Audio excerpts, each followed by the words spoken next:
everyone, and thank you for joining me for another clean and chat video. Last time I did this, the response was overwhelming.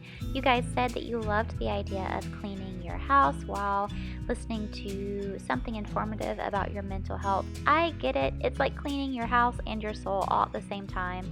That is my 2-year-old. Isn't she precious? I know.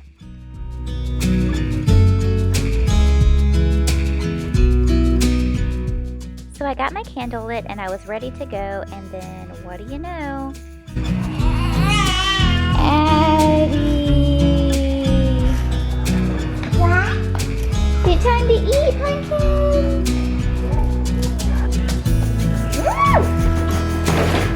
Oh, and this is why I never get anything done.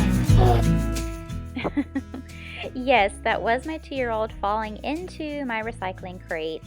Just another day at the Wilson household, what can I say? But honestly, you guys, I am a mother of 2 very young children, so even when I have a plan to do a video like this or a plan to do an all-day clean, it rarely works out the way that I plan.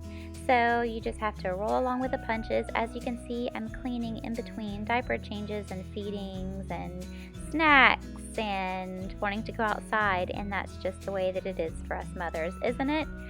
But thankfully that segues perfectly into today's topic, which is a question that I get asked really often as a therapist. For those of you who don't know, the reason I'm doing this video is because I am actually a mental health counselor and I'm taking time out of the field to raise my 2 very young daughters. I actually worked while I was pregnant with my second one, and I'm on maternity leave now, and I'll probably be returning to work very soon. But for the time being, I'm having a blast raising my 2 young girls, and we are currently working out how and when I will be returning to work, but that is a different topic for a different day. Today we are going to be discussing how anxiety leads to depression. Now, when I'm discussing this, I'm not necessarily talking about someone meeting the full criteria for either major depressive disorder or generalized anxiety disorder, although I do make these 2 diagnoses together very often, so these 2 diagnoses can coexist together in a clinical setting for any individual.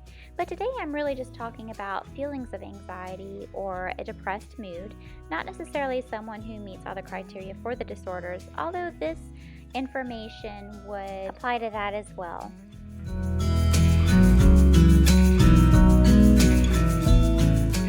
Who else gets a ridiculous amount of satisfaction from cleaning their sink?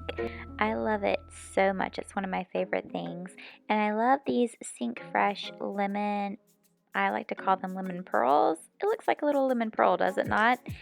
I pop them into my disposal. You're supposed to let hot water run for 15 to 20 seconds, and you pop it in, and it is lemon heaven.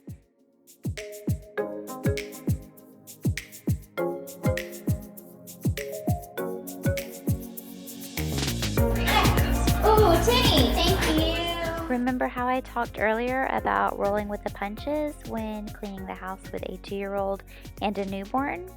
This is what I was talking about. That is spilled milk that my toddler is now splashing in and using as foot paint all over the kitchen rug. No problems here, nothing to see. It's fine. It's really fine. Just cleaning it up. Nothing to see here, folks.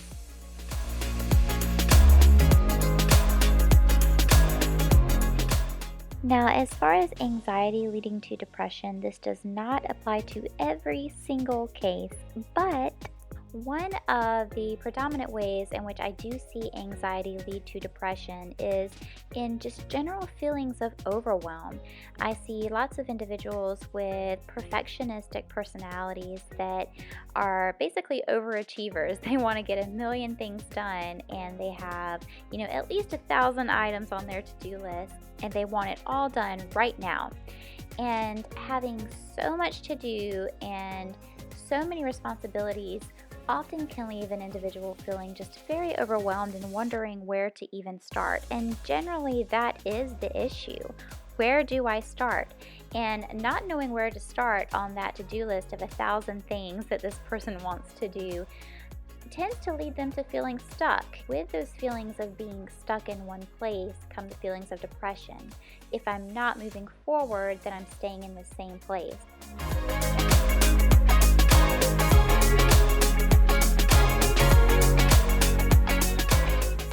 humans, we find it incredibly satisfying to be continuously moving forward. And when we're not moving forward, that feeling of being stuck does tend to bring about a lot of those depressive symptoms.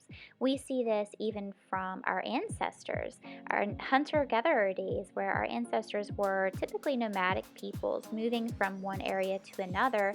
That's something that was a very healthy instinct because it helped us to search for food. It helped us to search for new lands, new groups of people.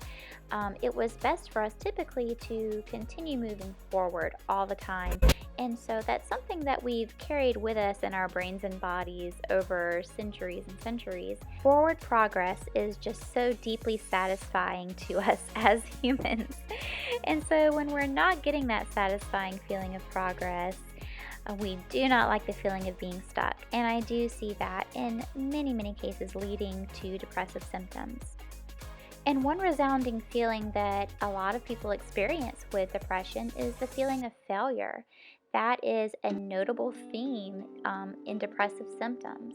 I feel like a failure. I feel that I have failed myself, my family, everyone around me. And when we're not marking items off of our list, when we're not getting the things done that we want and need to do, we often do feel like we are failing. And it doesn't typically take long for these feelings to spiral out of control and affect us in a negative way, not only for us, but for the people around us as well.